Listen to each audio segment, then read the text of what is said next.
And Moshe said, Hear, O Yisrael, Yahweh your Elohim, Yahweh is one, and you shall love Yahweh your Elohim with all your heart, with all your being, and with all your might. And these words which I am commanding you today shall be in your heart, and you shall impress them upon your children, and shall speak of them when you sit in your house and when you walk by the way, when you lie down and when you rise up. And shall bind them as a sign on your hand, and they shall be as frontlets between your eyes, and you shall write them on the doorposts of your house and on your gates. Shabbat Shalom, everyone. Shabbat Shalom to everyone worshiping with us at home. I'm sorry, I got a little distracted here. I want to start this off today by telling you a story. There was once a young man, and we will call his name Truitt Strait, because you see, his name defined the man, and he was true to his name. Never a more upright young man would you ever find. And in Truitt, there was no guile. Everyone loved Truitt, and for good reason. You see, Truitt possessed every noble characteristic that a man might desire. Truitt was a humble man, a loving, generous man too, and some would say even to a fault.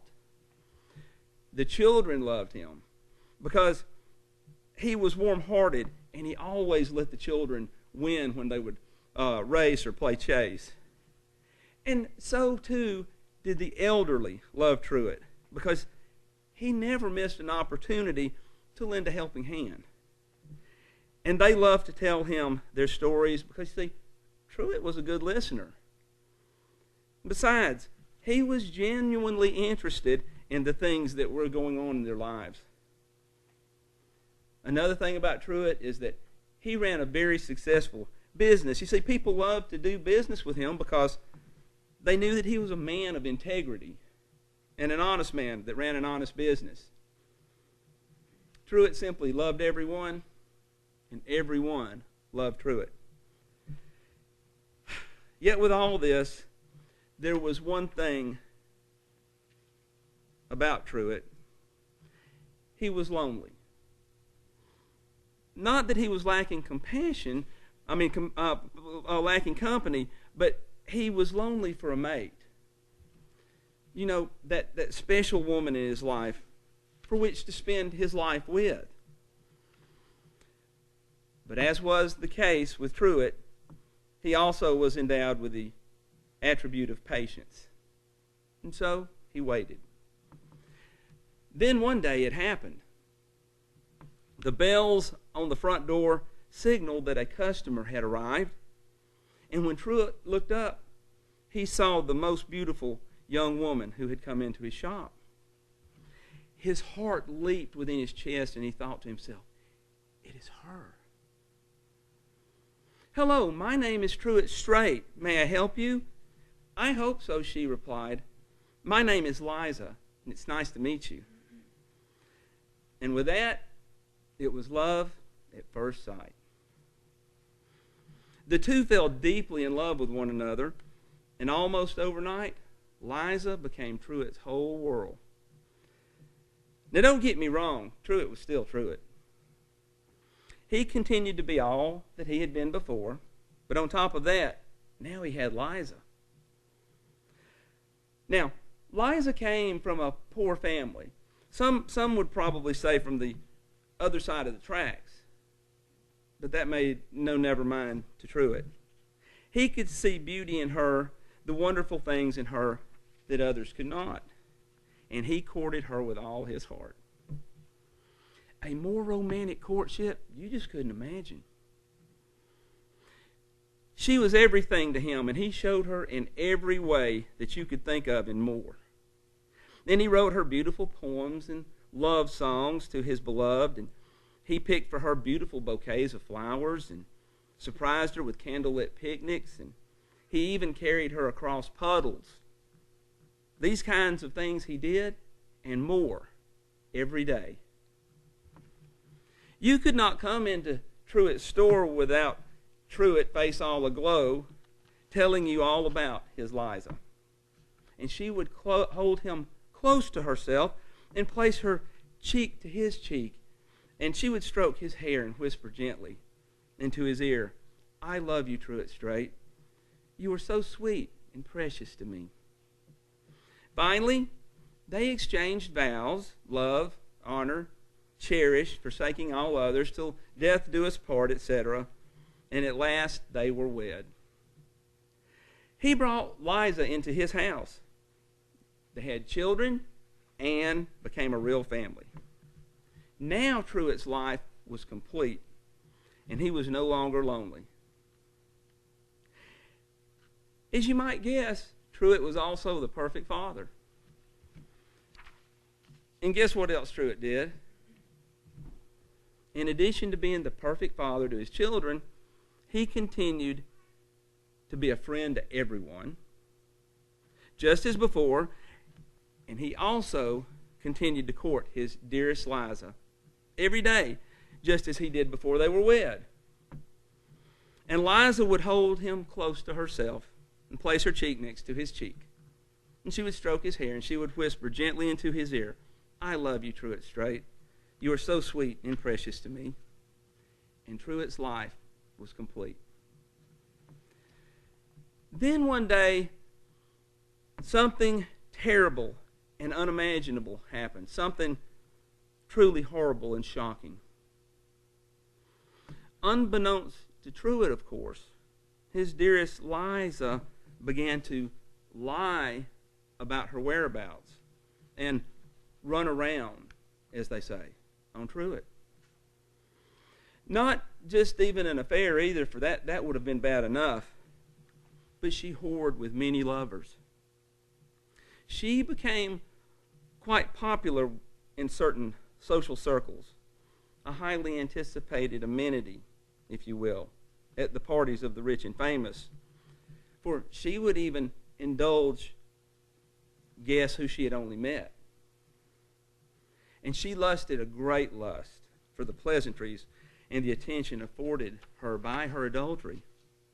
Her prowess and reputation grew among these men of affluence, and she gave little or no thought to the man whose whole world she was. But Truitt knew none of this, and he stayed devoted to his dearest Liza. He continued to write beautiful poems and love songs to his beloved, and pick her beautiful bouquets of flowers, and surprise her with candlelit picnics, and even carried her across puddles. And these kinds of things he did, and more, every day. You could not come in to his store without Truitt, face all aglow, telling you about his beloved Liza. And still, she would hold him close and place her cheek next to his cheek and stroke his hair and whisper gently into his ear, "I love you, Truitt Strait. You are so sweet and precious to me." Though she whored with many, there were at least two that she especially delighted in, with whom she maintained a long-running sordid relationship. One was a highly successful gambler by the name of Luke Godwin, who made his fortunes playing games of chance. The other was a man of the local aristocracy known as Lord Bolly, and with these did she whore more than with all the others. And she would pull them close to her as well, but unlike with Truitt, she would whisper into their ears, "You are fiery and hot to me." And Liza kept a journal of all of her sordid acts and the vulgar conversations that she had with these men, so as to revisit these illicit liaisons in her mind and to relive the experience in her heart. And Liza lived two lives. One day Truitt came home unexpectedly, hoping to surprise the love of his life, but rather was surprised himself. You see, he found the journal by the bed. What is this, he wondered. Being the romantic that he was, he thought, is this Liza's writings about our love for one another? But with utter shock and disbelief, he started to read. And as he began to read, his heart began to break. His eyes welled with tears as he read of how his beloved had laid with so many. And with every pornographic line, the tear in his heart tore wider and wider until it was rent in two. And the names of Luke Godwin and Lord Bali, for everyone knew who they were. These two that occurred again and again were seared into his mind, as well as all of the things they had done with his dearest, Liza, and the things that she had said to entice them. He read how they would say to Liza, "Mrs. Strait, may I borrow Truitt's wife for a little while? I'll put her back when I'm through." And they would laugh and gloat about how poor Truitt didn't have even a clue. Truitt felt such a rush of anxiety and anger and bitter remorse as you can't imagine. And Truitt felt on the inside that same sick feeling one gets when unexpectedly told, "You better sit down, there's been an accident." It was to him as if he had just read of Liza's tragic death. But just then, Liza came in through the front door. "Honey, I'm home," she said. And then she saw the look on Truitt's face and the journal in his hand. "How could you do this?" he sobbed, as he tried to come to grips with his tragedy and was helpless to undo what had been done. Liza was overcome with fear and shame as she watched the only one who had ever really loved her collapse and fall into deep depression, and part of Truitt died that day. And the bouquets stopped, and the poem stopped, and the face all aglow turned downcast. And the talk of my dearest Liza ceased, and Truitt was unable to eat because of the knot of anxiety in his stomach. And he was unable to sleep because his mind could just not stop thinking about horrible images that had been branded into his brain, and his heart ached exceedingly. It became obvious to everyone that there was something very wrong with Truitt because, you see, Truitt was dying on the inside, and only Liza knew why. And Liza repented for this great wrong that she had done because, you see, she really did love Truitt. She came to him with tears and begged his forgiveness, then promised to never, ever whore again and be true only to him. It took every ounce of strength that Truitt had left, but somehow he reached somewhere way down inside of himself and found the resolve to say, "I forgive you, Liza." For with all of Truitt's other attributes, he was also a forgiving man. And though his wounds of betrayal were exceedingly deep indeed, he worked very hard to put it behind him and rebuild with Liza, which was indeed hard for him since Liza was the one who had wounded him so deeply in the first place. Time went by, and Truitt began to eat a little and sleep a little and heal a little. Finally, there was a smile and a flower, then two, and then a bouquet, and a guarded poem of love, and so on as they worked on rebuilding their relationship. Finally, Truitt began to forget about it, Liza's betrayal, and leave it in the past, and the breach began to disappear. And Liza would hold him close to herself and place her cheek against his cheek, and she would stroke his hair and whisper gently into his ear, "I love you, Truitt Strait. You are so sweet and precious to me." But then one day, as Truitt was forgetting, Liza did something truly perverted indeed. As she pulled Truitt close, she said something different into his ear, not like before. For this time she said, "I love you so much, Luke Godwin.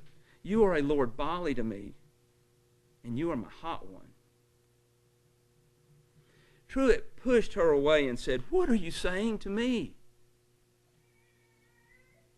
He recoiled with a wave of grief in his heart. He could not believe his ears. Those names, they mean so much to me, she replied. I hope you don't mind if I use them. I'm not being unfaithful to you. It's only because I love you so much, and I hold you in such high esteem, that I called you Luke Godwin, Lord Bali, and my hot one. No, my name is Truitt Strait, and I will not be called by these others. But Liza loved those names, and she would not relent, and would only call Truitt by those names.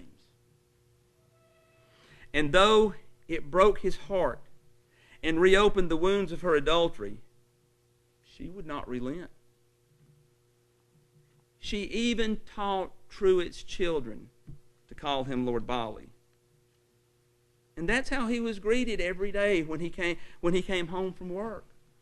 And would arrive home, and his children would come with outstretched arms and would gleefully run to greet him and sing out, Lord Bali is home, Lord Bali is home, and unknowingly plunge deeply into his heart the painful arrows that kept fresh the memories of his dearest love's betrayal. The end. Did you like that story? You didn't like that story? It's got a great ending, doesn't it?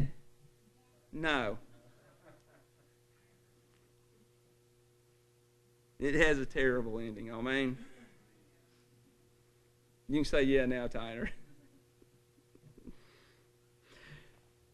What do you think about Liza?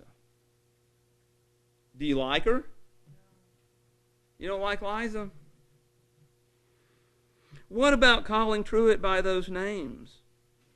Did you find that disturbing? What about teaching his children to do it too? Do you feel sorry for Truitt? Yeah, you know what started out as a truly wonderful story wound up with a very tragic ending.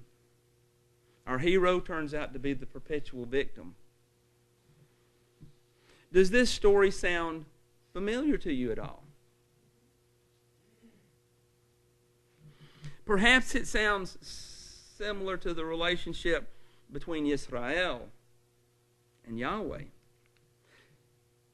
Did Israel ever enter into, after entering into the covenant with Yahweh, whore after other mighty ones? Well, let's take a look. Because she did. Leviticus chapter 20. Because you see, the scripture is rife with examples of this. And we're going to look at just a few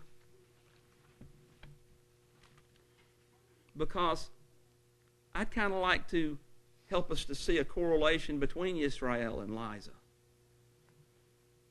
Leviticus chapter 20, page 126 in the old ISR. In verse 1, and Yahweh spoke to Moshe, saying, say to the children of Israel, any man of the children of Israel, or of the strangers who sojourn in Israel, who give any of his offspring to Molech, shall certainly be put to death. The people of the land shall stone him with stones, and I shall set my face against that man, and shall cut him off from the midst of his people, because he has given of his offspring to Molech, so as to defile my set apart place, and to profane my set apart name. And if the people of the land at all hide their eyes from the man as he gives any of his offspring to Molech, and they do not kill him, then I shall set my face against that man and against his clan, and shall cut him off. Now look at this. And all who go whoring after him, even go whoring after Molech from the midst of their people. All right? Numbers chapter 15.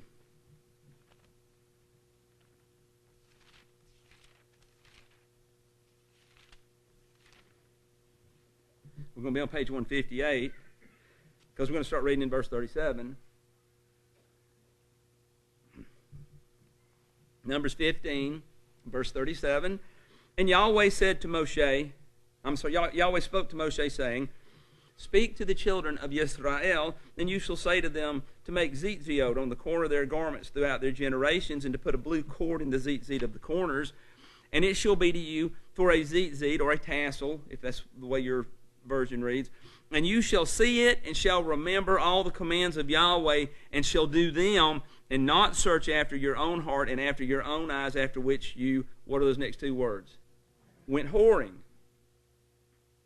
So your tassel is supposed to be a reminder to keep you from going and whoring against Yahweh, so that you remember and shall do all my commands and be set apart under your Elohim. I am Yahweh your Elohim, who brought you out of the land of Mitzrayim to be your Elohim. I am Yahweh your Elohim. There's one verse in Judges chapter 8, verse 33. If you want to write it down, I'll just read it to you because it's just one verse. It says, and it came to be when Gideon was dead that the children of Yisrael again went whoring after the Baals and made Baal Berith their mighty one. And by the way, Baal Berith means Lord of the Covenant. Yeah. Jeremiah chapter 2. Yirmiyahu chapter 2. We're going to read a good bit in Jeremiah.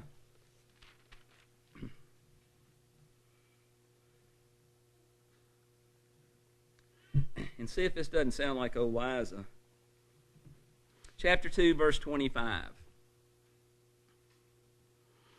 Keep your foot from being bare, and your throat from thirst. But you said, it is useless, because I love strangers, and after them I go. As a thief is ashamed when he is found out, so is the house of Yisrael ashamed. They and their sovereigns and their heads and their priests and their prophets, and in other words, their leaders, saying to a tree, you are my father, and to a stone, you gave birth to me. For they have turned their back to me and not their face. But in the time of their calamity they say, arise and save us. Chapter 3, verse 1. Elohim said, if a man puts away his wife and she goes from him and becomes another man's, does he return to her again? Would not the land be made greatly unclean? But you have, what are those next two words?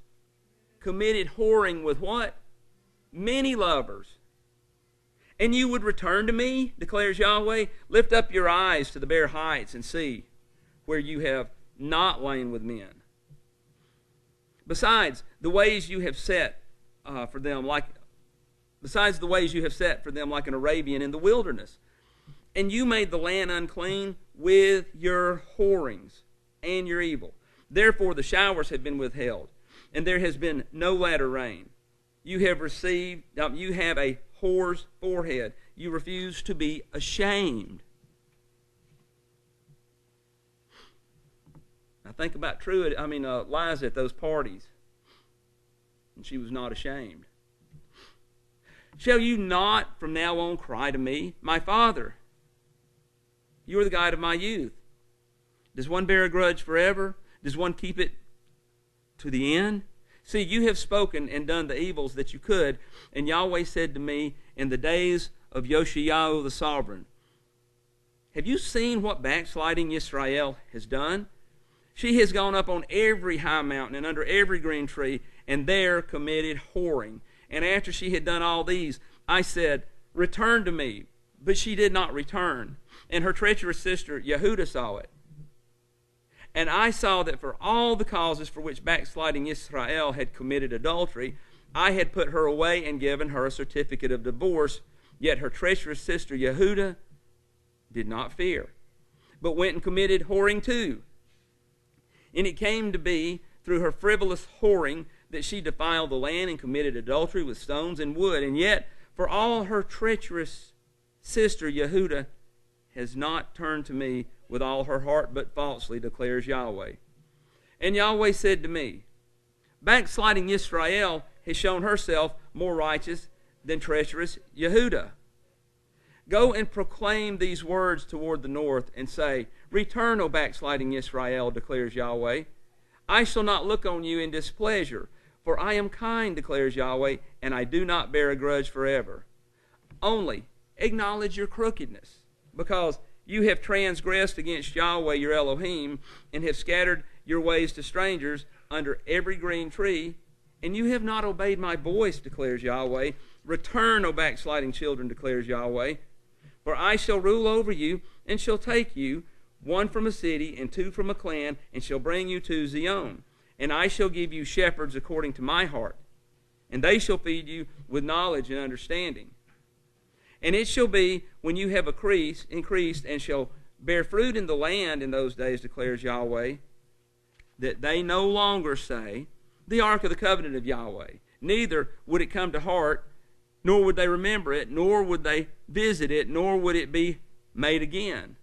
At that time Jerusalem shall be called the throne of Yahweh, and all the nations shall be gathered to it, and the name of Yahweh to Jerusalem, and no longer walk after the stubbornness of their evil heart. In those days the house of Yehudah shall go to the house of Israel, and they shall come together out of the land of the north to the land that I have given as an inheritance to your fathers. But I said, how would I put you among the children and give you a pleasant land, a splendid inheritance of the hosts of nations?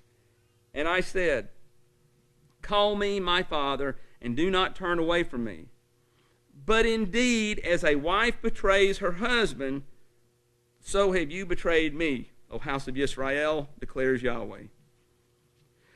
A voice was heard on the bare heights, weeping supplications of the children of Israel, because they have perverted their way and have forgotten Yahweh their Elohim. Return, O backsliding children. I shall make your backsliding cease.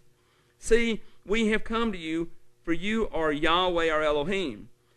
Truly delusion comes from the high hills, the noisy throng on the mountains. Truly in Yahweh our Elohim is the deliverance of Israel, for shame has devoured the labor of our fathers from our youth, their flocks and their herds, their sons and their daughters. We shall lie down in our shame while our reproach covers us, for we have sinned against Yahweh our Elohim, we and our fathers from our youth, even to this day, and have not obeyed the voice of Yahweh our Elohim. He doesn't seem to be very pleased with the whorings of Israel. Ezekiel chapter 43.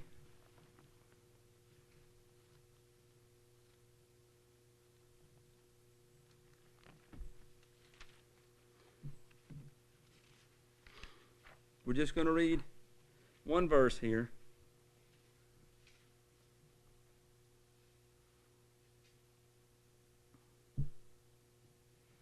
Verse 7, 43 verse 7.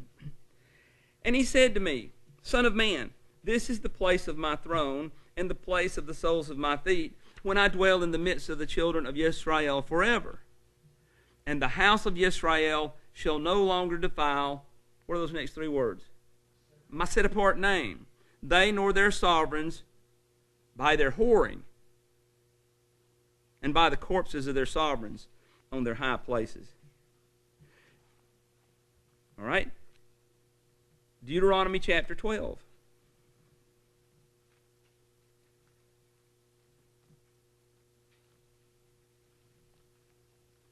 Deuteronomy 12.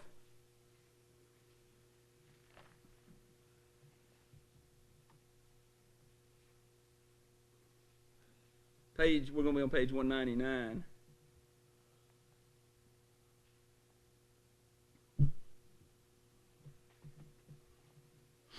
You know why I like to go to all these different places? Because I can talk all day long, but when the word says it over and over again, it ought to make an impression. Amen. All right, Deuteronomy 12, verse 29. When Yahweh your Elohim does cut off from before you the nations which you go to dispossess, and you dispossess them and dwell in their land, what are those next two words? Guard yourself that you are not, what's the next one? Ensnared to follow them, after they are destroyed from before you. and that you do not inquire about their mighty ones, saying, how did these nations serve their mighty ones, and let me do so too.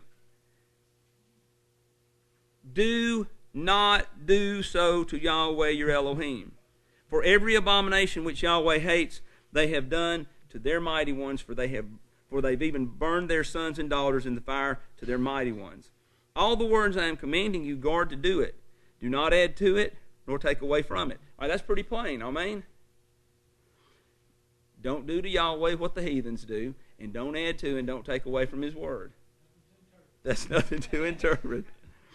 Yet, Yisrael did whore. But Yahweh said in Jeremiah 51,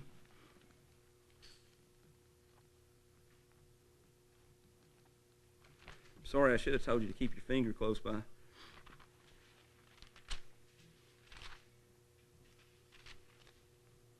We're going to be on 524 because we're going to start in verse 44. Jeremiah 51, verse 44. And I shall punish Bel in Babel, and I shall make him spew out what he has swallowed, and nations shall no longer stream to him. Even the wall of Babel shall fall. Come out of her midst, my people, and let everyone deliver his being from the burning displeasure of Yahweh. And then one verse in Revelation 18:4, you can write it down. I'll read it to you. It says, and I heard another voice from heaven saying the same thing that we heard in Jeremiah 51. Come out of her, my people, lest you share in her sins, and lest you receive of her plagues. That sort of sounds like do not inquire and be ensnared. I mean, do you think that perhaps it disturbs Yahweh when we call him by the names of Yisrael's heathen lovers? Emphatic yes. Does Yahweh get a little particular about his name? Well, we've read a couple of times where he talked about our whorings profaning his name. But I'd like to share a couple of things on our little PowerPoint presentation here. Now, some of the things that I'm going to show here are taken from the Strong's Concordance, and Strong's was done back in the 1890s, and we have a little better understanding about some of the way things are pronounced now, but it's still a tremendous resource. Let's look at some definitions in the Strong's. And we see this up here, 3068. All right, this is what's called the Tetragrammaton. It's the Yod Hey Wah Hey. It's the name of the Father. See if I can get my little laser pointer out here without too much trouble, and that might help things a little. Right there. All right. It's from 1961, and it means the self-existent or eternal. And something that you may not know, but in the Strong's Concordance, when you see that dash there in a definition, that does not mean that that's part of the definition. That means that's how it's translated in the King James. You see, sometimes people want to say, well, it says in Strong's, and they'll start reading this part out here, but that's not the definition. That's how it's translated. Okay, so there's the Father's name, and we pronounce it Yahweh. All right, now here's another word. This is the word Elohim. Now this is the word that's typically translated God in most of our translations. All right, and we're going to find out a little more about that in a minute. But Strong's number 430 is the word Elohim.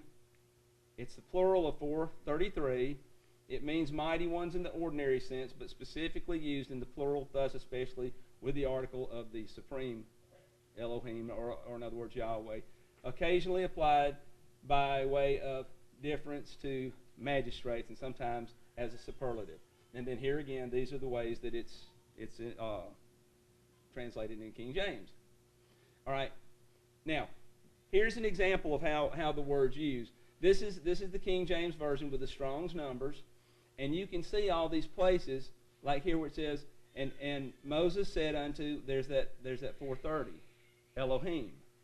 Behold, when I come into the land of Israel, and we see again, there's the word God that has been put there, but the Hebrew word's actually Elohim. Now, you know, they translated Satan pretty good.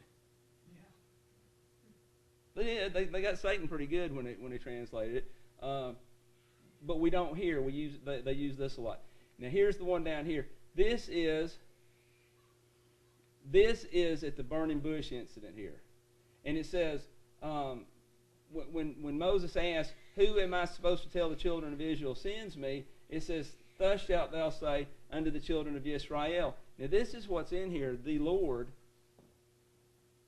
But it's that number 3068. Does everybody remember what that is? Yahweh. That's what he's supposed to say to the children of Israel, that Yahweh, the Elohim of their fathers, the Elohim of Abraham, the Elohim of Isaac, the Elohim of Jacob has sent me unto you. This is my name forever. And this is my memorial unto all generations. All right? And then another one that's interesting for us to look at is Isaiah 42:8. I am, that's at 3068. Right? That's his name. I am Yahweh. That is my name. In my esteem, or it says, glory here I will not give to another, neither my praise to graven images. Again, note that 3068 above is translated the Lord. Okay. Here's some other definitions. This one is coming from the Brown Drivers Briggs. All right, remember we were reading a while ago about Baal and Bel and Babel? All right. Baal equals Lord. And the definition says, supreme male divinity of the Phoenicians or the Canaanites. All right? A Reubenite, a son of Yehiel, and the grandfather of Saul, a town in Simeon. Okay? Baal means Lord. And this from just another witness from Webster's Online Dictionary, main entry Baal. Tells you the pronunciation, etymology is Hebrew. That's where this word comes from. Baal, Lord. Canaanite and Phoenician local deities. All right, so the thing says pay attention to this. Baal means Lord, and to this, Canaanite and Phoenician local deities. When we call Yahweh Lord, we are using the English equivalent of Baal.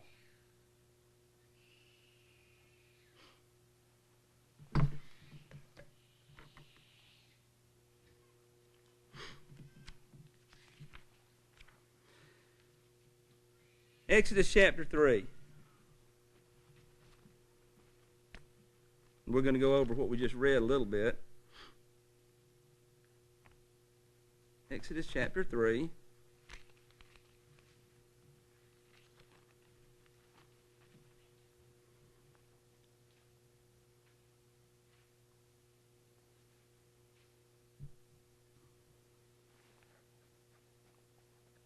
We're going to start reading in verse 4.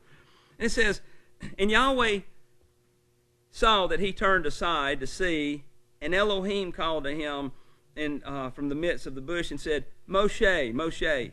And he said, here I am.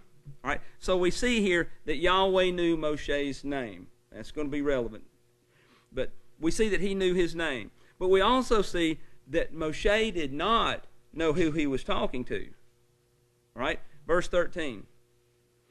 And Moshe said to Elohim, see, when I come to the children of Israel and say to them, the Elohim of your fathers has sent me to you, and they say to me, what is his name? What shall I say to them? And Elohim said to Moshe, I am that which I am.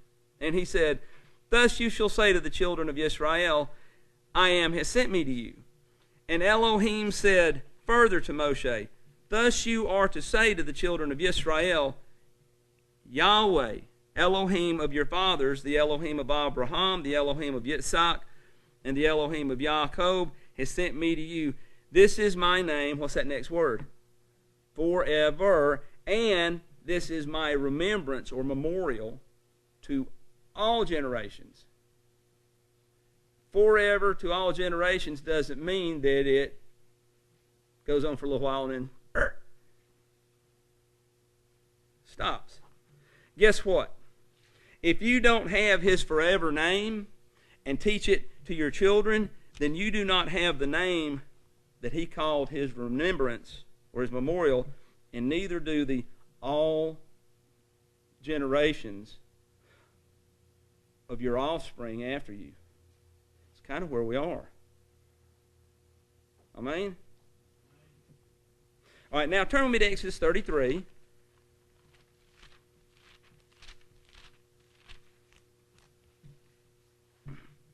And we're going to start reading in verse 17.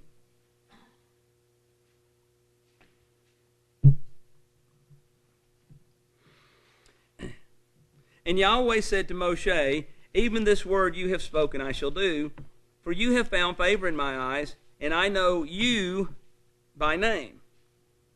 Now, isn't it interesting that Yahweh says to Moshe, I know you by name, especially since he called him by name from the bush. All right? Then he said, Moshe, please show me your esteem. And he said, I shall cause all my goodness to pass before you, and I shall proclaim the name of Yahweh before you, and I shall favor him whom I favor, and I shall have compassion on him whom I have compassion. But he said, you are unable to see my face, for no man does see me and live. And Yahweh said, see, there's a place with me, and you shall stand on the rock, and it shall be, now look at this, while my esteem passes by. That's a mighty powerful thing right there, all right? The esteem of Yahweh. While my esteem passes by, that I shall put you in the cleft of the rock and cover you with my hand while I pass by. Then I shall take away my hand, and you shall see my back, but my face you shall not be seen. Now skipping down to 34, next chapter, verse 5. And Yahweh came down in the cloud and stood with him there and proclaimed the name Yahweh.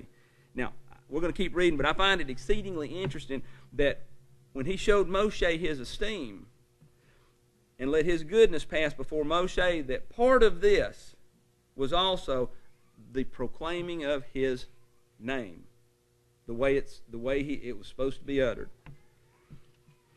Verse 6, and Yahweh passed before him and proclaimed, not just one time, Yahweh, Yahweh, and El compassionate and showing favor, patient and great in kindness and truth, watching over kindness for thousands, forgiving crookedness and transgression and sin, but by no means leaving unpunished, visiting the crookedness of the fathers upon the children and the children's children to the third and the fourth generation. Okay? Turn with me to Leviticus 19. While you cry.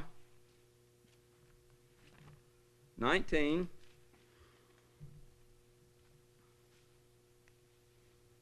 We're going to see if Yahweh is a little particular about his name.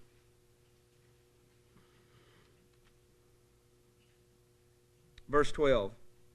And do not swear falsely by my name, and so profane the name of your Elohim. I am Yahweh.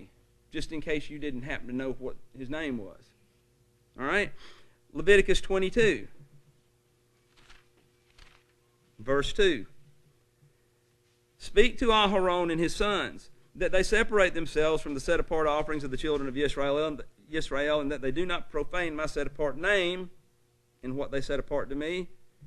I am Yahweh. Verse 32. And do not profane my set-apart name, and I shall be set apart among the children of Israel. I am Yahweh, who sets you apart, who brought you out of the land of Mitzrayim to be your Elohim. I am Yahweh. Now turn with me to Isaiah chapter 42. Have you noticed that frequently when he's talking about not profaning his name, that he makes it clear what name he's talking about? Isaiah 42.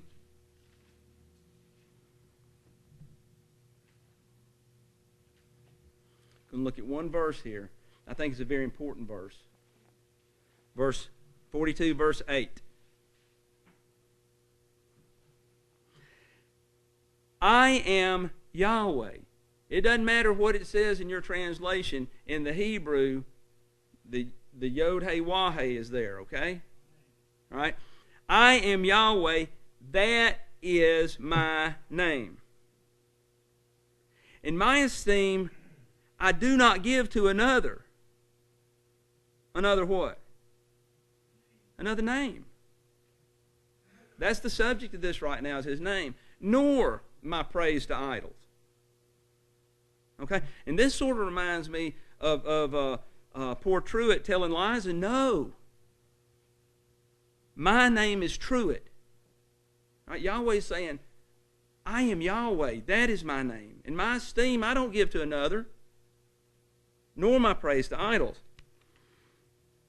If Yahweh does not give his esteem to another name, from where do we get the liberty to do so? The lies we inherited from our fathers.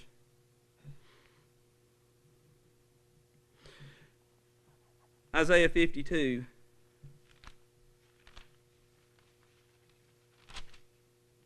Verse 5.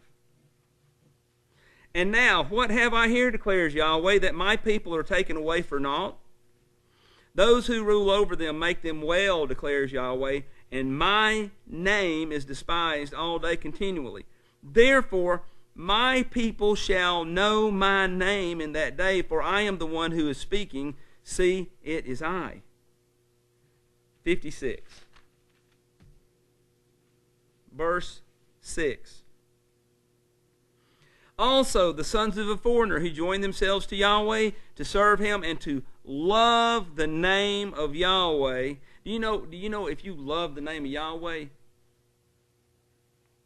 Do you know if Liza loved the name of Truitt, she wouldn't be calling him by those other guys. I mean, she wouldn't profane it. To serve him and to love the name of Yahweh, to be his servants, all who guard the Sabbath and not profane it and hold fast to my covenant. Jeremiah 16.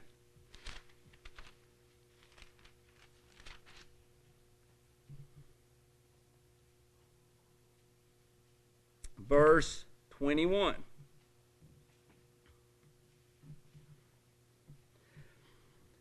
Therefore, see, I am causing them to know this time, I cause them to know my hand and my might, and they shall know that my name is fill in the blank.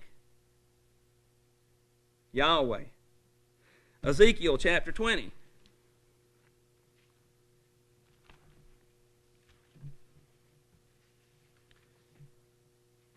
We're going to be on page 546.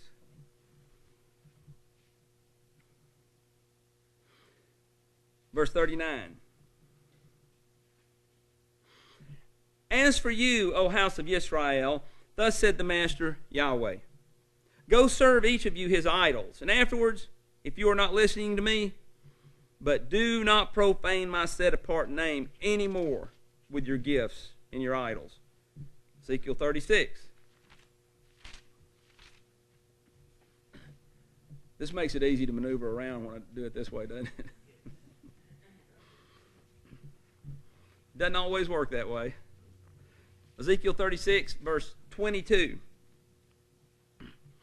Therefore, say to the house of Israel, thus said the Master Yahweh, I do not do this for your sake, O house of Israel, but for my set-apart name's sake, which you have profaned among the Gentiles wherever you went. And I shall set apart my great name, which has been profaned among the Gentiles, which you have profaned in their midst. And the Gentiles shall know that I am Yahweh, declares the Master Yahweh, when I am set apart in you before their eyes. Ezekiel 39. Verse 7. And I shall make my set-apart name known in the midst of my people Yisrael, and not let my set-apart name be profaned any more. And the Gentiles shall know that I am Yahweh, the set-apart one of Yisrael. Verse 25. Therefore, thus said the Master Yahweh, now I am going to bring back the captives of Yaakov, And I shall have compassion on all the house of Israel, and shall be jealous for my set-apart name. Sounds like he's pretty serious about his name. Amen? All right. Zechariah 13.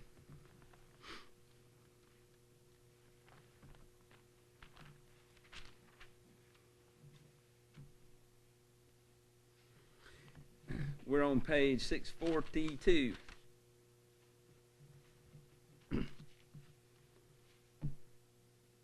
Verse 9.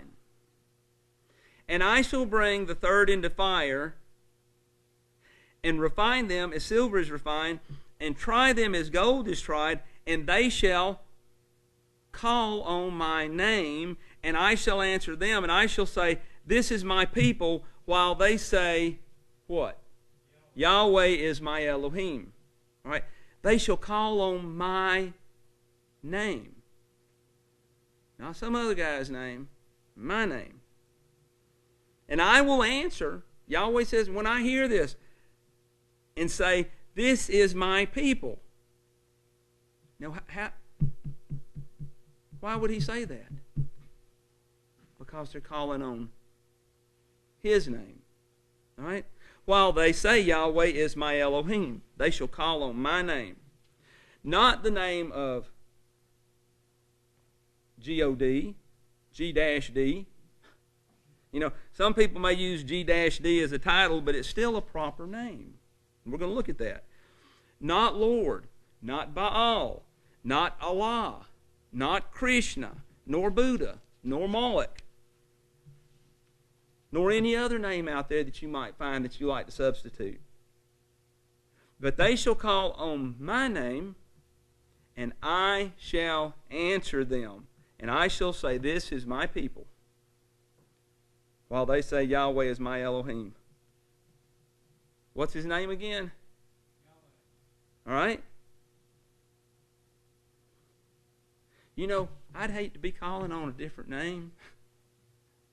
And he's saying, that's not the name I'm looking for. Amen? It'd be a bad day. All right. If we want to know what his name is, let's just add a little friendly reminder. Exodus 3:15. And Elohim said further to Moshe, thus you are to say to the children of Israel, Yahweh, Elohim of your fathers, the Elohim of Abraham, the Elohim of Yitzhak, and the Elohim of Jacob has sent me to you. This is my name forever, and this is my remembrance to all generations. And again, Isaiah 42:8, I am Yahweh, that is my name, and my esteem I do not give to another, nor my praise to idols. Okay, one more. Let's look at Malachi chapter 2. I'm sorry, Malachi chapter 1. We're going to get one verse there.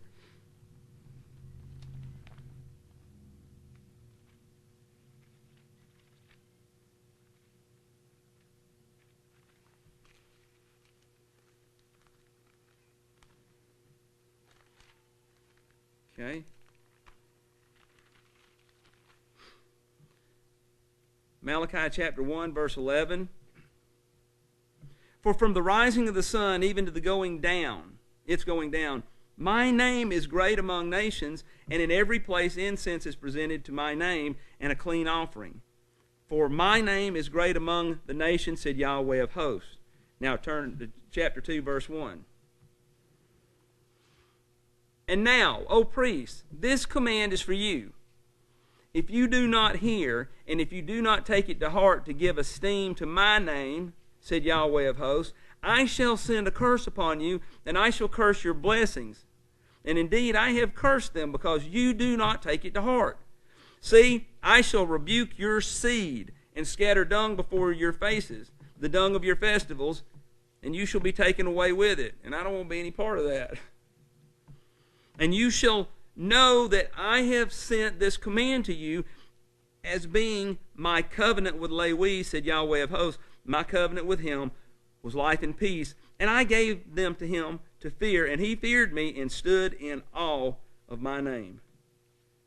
Now, do you see how many passages that we've gone through where Yahweh's demonstrating that he cares about his name? He's a little bit sensitive about it. This was easy to find. All I had to do was get on my eSword, type in, get one of the versions that uses Jehovah, type in Jehovah. And then what I do is I'd pull the passages from the ISR scriptures, because it won't let you search. Mine won't let you search with the Hebraic fonts. But that's all I had to do. That's all I had to do, and these just came up like that. All right? And I didn't begin to use them all. We don't have the time. All right? This were just the ones that seem to be most relevant to this study. And there are many more. And we certainly need to make sure that we include this next one. Exodus chapter 20.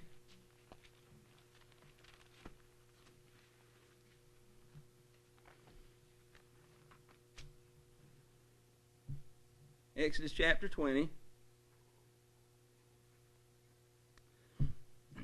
This is what's called the third commandment. Verse 7. You do not bring the name of Yahweh your Elohim to naught, for Yahweh does not leave the one unpunished who brings his name to naught. You know, after reading these scriptures where Yahweh tells us his name and about how Yahweh feels about his name, I don't think I want to be guilty of bringing his name to naught. Since he clearly says that he will not leave the one unpunished that does this. And that dung spreading that we just read about will be the least of our worries. This is part of the instruction that he gave to Moshe on the mountain. Exodus 23:13 says, And in all that I have said to you, take heed, and make no mention of the name of other mighty ones. Let it not be heard from your mouth. If he doesn't want us to make mention of them, where in the world do we get the idea that he's okay? It's okay to mention other mighty ones if we're referring to him. Is that scriptural? Not with what we've been reading. Now, some people might wonder, well, what are you talking about, using the names of other mighty ones? I'm going to get to that. You see, Zephaniah chapter 3:9. If you want to turn there.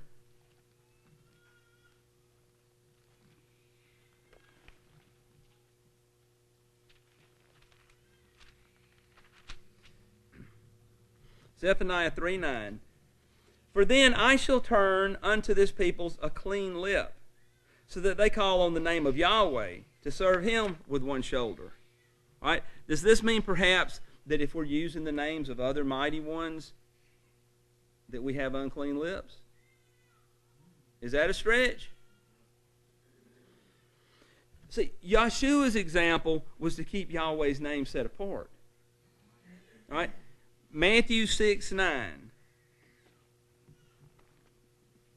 Matthew 6:9.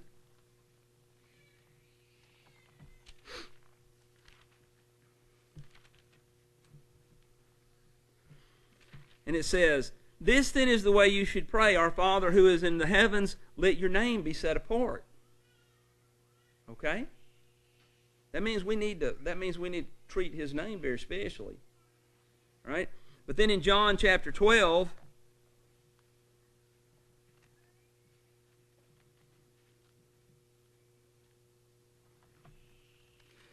verse 28, it says, Father, esteem your name. Then a voice came from the heaven. I have both esteemed it and shall esteem it again. All right? But nevertheless, turn over to John 17. Nevertheless, he taught the name to those who followed him in his Father's word. Verse 6 says, I have revealed your name to the men whom you gave me out of the world. They were yours, and you gave them to me, and they have guarded your word. Verse 26. And I have made your name known to them, and shall make it known, so that the love with which you loved me might be in them, and I in them. Dear brothers and sisters, this message was written in love with a desire to help. And I hope that you receive it in the spirit that it has been written, with the love for you and for the name of our Father Yahweh. All right? And I really appreciate a person's fondness for those old familiar names. I really do. I once held an affection for those names. Though we were much like Truitt's children this way. These are what we were taught to say when we had praise in our hearts. Amen? Just like Truitt's children's running out with their hands raised, gleefully singing to their father. Lord Bolly's home.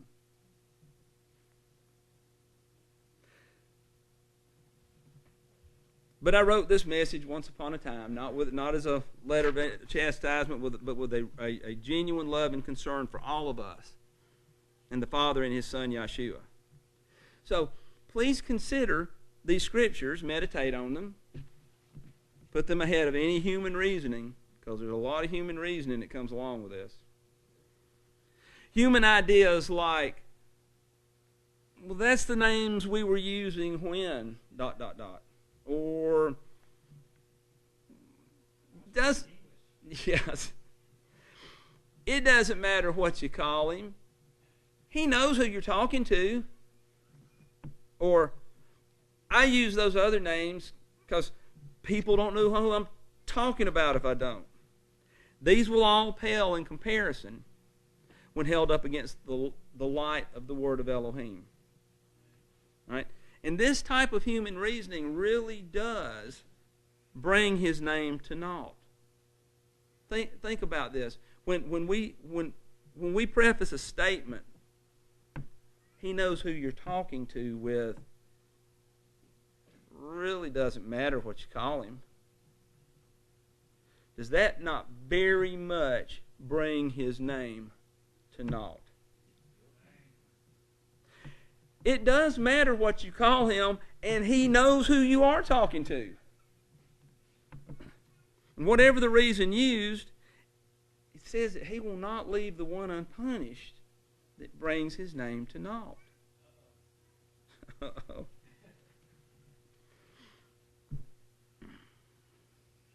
All right. Let's step over here so I don't get blinded. All right. That's what you were talking about, Robert. But I speak English. I don't speak Hebrew. Okay? Look, names are not translated. All right? Names are not translated. Here's an example right here. When George Bush would go to a Spanish-speaking country, when he went to Mexico, all right? They don't suddenly start calling him Jorge Arbusto. Okay? They don't call it, Arbusto is how you say Bush in Spanish. Look at here, news article. Presidente George Bush. All right? Now they may have a little Spanish accent on it, but they're doing their dead level best to call him by his name. All right?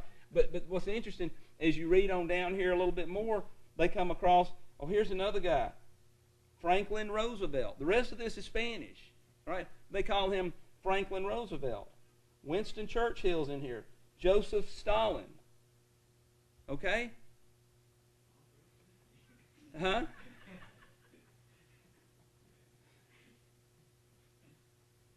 You remember Mikhail Gorbachev? We didn't call him Michael Gorbachev. His name is Mikhail. All right. Isaiah 65. But ye, all right, now this is an interesting one right here, because I want to teach you a little bit about the proper name of a pagan deity that we do not realize is in our mouth. Isaiah 65:11. It says in King James, I got to clean it up a little bit. But ye are they that forsake Yahweh, that forget my holy mountain, that prepare a table for that Truitt. And that, all right, there's verse 1408. Strong's number 1408. And that furnish the drink offering unto that number. All right. This is what it says in the ISR, which makes an effort to maintain the pronunciation of all proper nouns, names of places and people, etc. But you are those who forsake Yahweh. Okay, but ye are they that forsake Yahweh, who forget my set-apart mountain, that forget my holy mountain here, who prepare a table for, who's this GAD guy? Now, the reason that's there is because when you look this up, where'd it go? Right here. When you look this up in the Hebrew, this is the word that's really there, GAD, and who fill a drink offering for Meni. These right here are both deities that you don't see in this translation. So who was this fella, GAD? Strong's number 1408. A variation of 1409. Fortune, a Babylonian deity.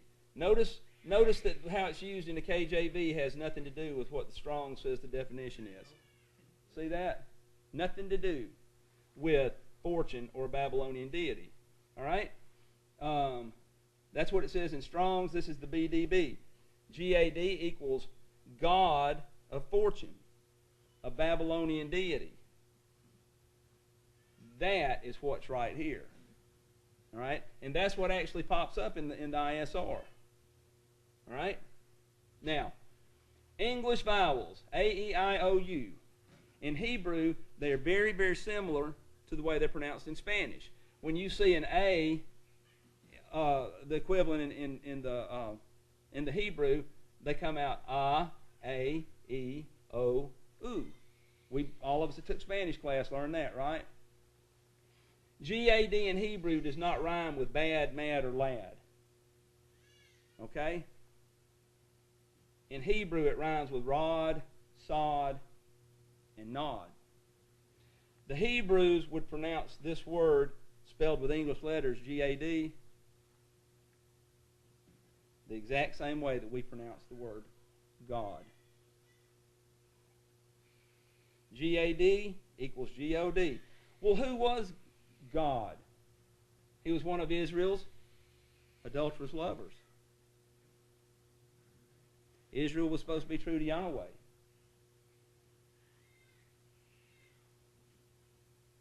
Let's see. Okay. Here's another word that we want to talk about. You see, because one of the things that we need to do is we need to strike pagan worship and pagan words, things that have to do with pagan worship from our vocabulary if we're going to have that clean lip. Amen. All right. Now, and Yahweh spoke unto Moses, saying, again, thou shalt say to the children of Israel, whosoever he be of the children of Israel or of the strangers that sojourn in Israel, that giveth any of his seed unto Molech, he shall surely be put to death. The people of the land shall stone him with stones, and I will set my face against that man, and will cut him off from among his people, because he that giveth his seed to Molech to defile my sanctuary and to profane my holy name. This word 6944, which is translated holy in many of our translations,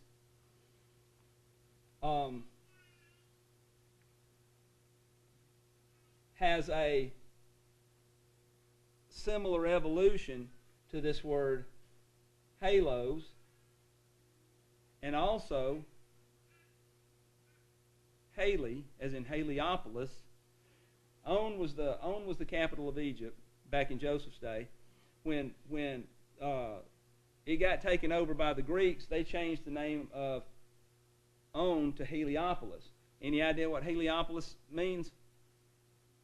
It means the city of the sun. Helium. Right? Now, you see the evolution of the word holy comes from Haley. And also, they also have a common root with halos. And let's see what it is. A circular band of colored light around a white source, as around the sun or moon, caused by the refraction and the reflection of light by ice particles suspended in the intervening atmosphere. Something resembling this band, a luminous ring or disk of light surrounding the heads and bodies of sacred figures such as saints and religious paintings, a nimbus. The aura of majesty or glory surrounding a person or thing that is regarded with reverence, awe, or sentiment. Well, that leads us to this next word too, glory. Now, in English, we'll use it for a state of high honor. He valued glory above life itself. But it also means this brilliant, radiant beauty, as in the glory of the sunrise. An indication of radiant light drawn around the head of a saint. This kind of sounds similar to this, doesn't it? Around the head of a saint, the aura, the aureole, halo, nimbus, gloriole, to rejoice proudly, is what it says. Okay, now here's you some examples of your halos that occur in nature. You've got the sun here, you've got the moon here, and then you've got this picture here that's supposed to be Mary and Yeshua. And what do you see around their heads? Are these anywhere in Scripture? No, they're not in Scripture, but they are revered as signs of sun worship from antiquity in pagan worship. The Hebrew word that's translated holy is the word kodesh. Okay? From 6942, a sacred or set apart place or thing. Alright? And kadosh, a primitive root to be causally made, pronounced or observed as clean, ceremonially or morally. Now, look down here so you'll see it's translated into KJV, among other things, as holy. Hallowed. Hallowed and haloed. See, those are words that have a common root there.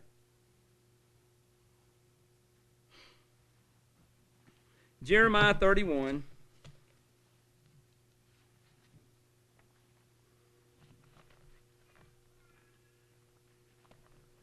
Jeremiah 31.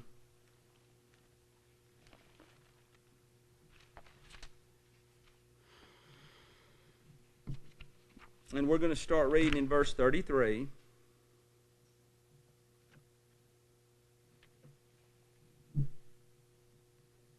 This one's interesting too. Because we're about to read about what the covenant is between Yahweh and His people. All right? Jeremiah 31, verse 33. For this is the covenant that I shall make with the house of Yisrael after those days, declares Yahweh. I shall put my Torah in their inward parts and write it on their hearts, and I shall be their Elohim, and they shall be my people. And no longer shall they teach each one his neighbor and each one his brother, saying, Know Yahweh, for they shall all know me, from the least of them to the greatest of them, declares Yahweh. For I shall forgive their crookedness and remember their sin no more. Thus said Yahweh, who gives the sun for light by day, and the laws of the moon and the stars for a light by night, who stirs up the sea and its waves roar. Yahweh of hosts is His name. Hallelujah. All right. Turn with me to Hosea chapter 2. You can put a marker there in Jeremiah. We're going to turn back to Jeremiah in a minute. Did I wait too late?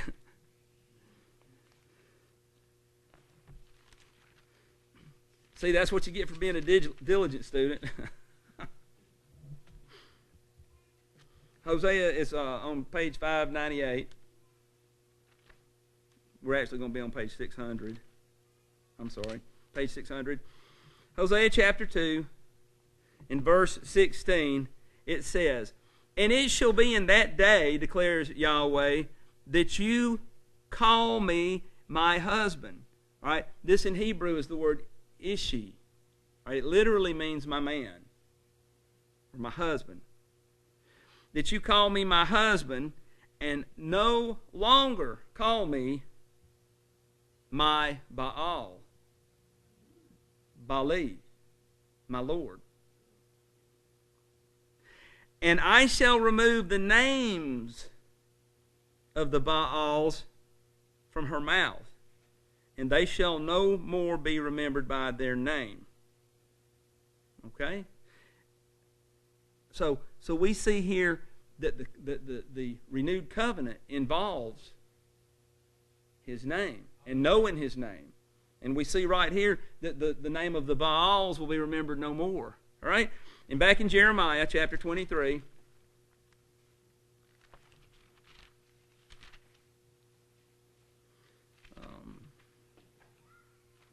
page 490,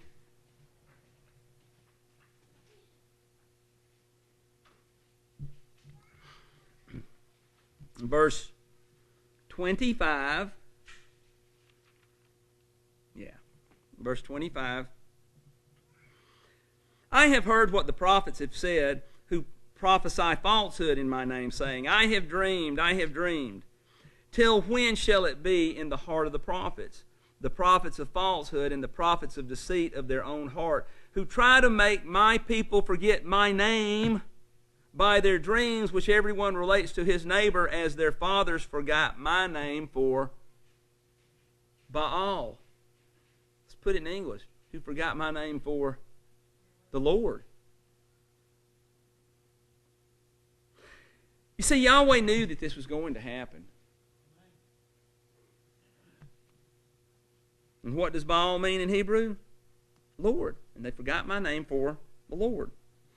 Ezekiel tells us that a watchman must warn the people, or else their blood's going to be on his head when the sword comes. And so I'm simply sounding the alarm. I'm blowing the ram's horn. Amen? As we all should. Not crying wolf. Not crying wolf. I'm trying to help folks keep from falling for the oldest trick in the book, where we figure out why, for whatever reason, it's okay to transgress a command. Because you see, Yahweh's not playing about this subject. He's adamant about his name. And after learning what we have learned today, can we see ourselves a little more clearly in that story of Truitt and Liza? As those little children? Or as Liza herself? If we're in a situation where we do what we want to because we like it and because it feels good. Amen? But are we perhaps like Truitt's children, who were taught terms of endearment that actually cause our Father much pain? And that's a high likelihood. Revelation 14:1 says, and I looked. You might want to turn there. Let's turn to that. Revelation 14:1.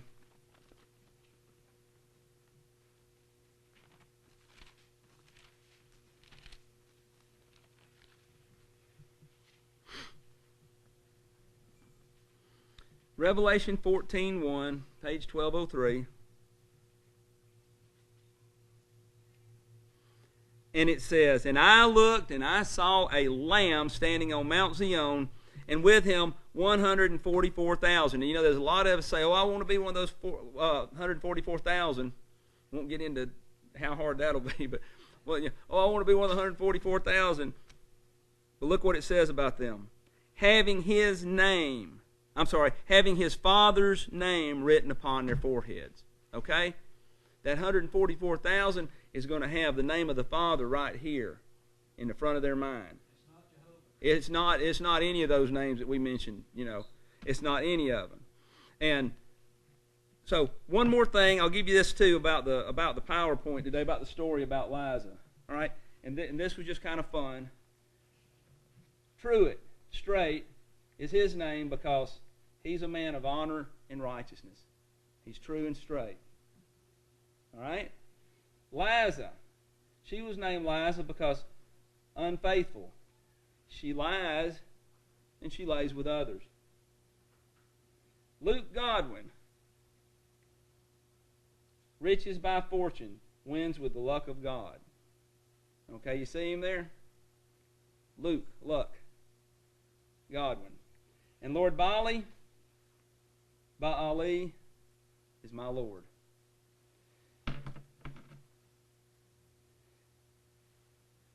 Let us strive to be no Liza, but rather Elisha.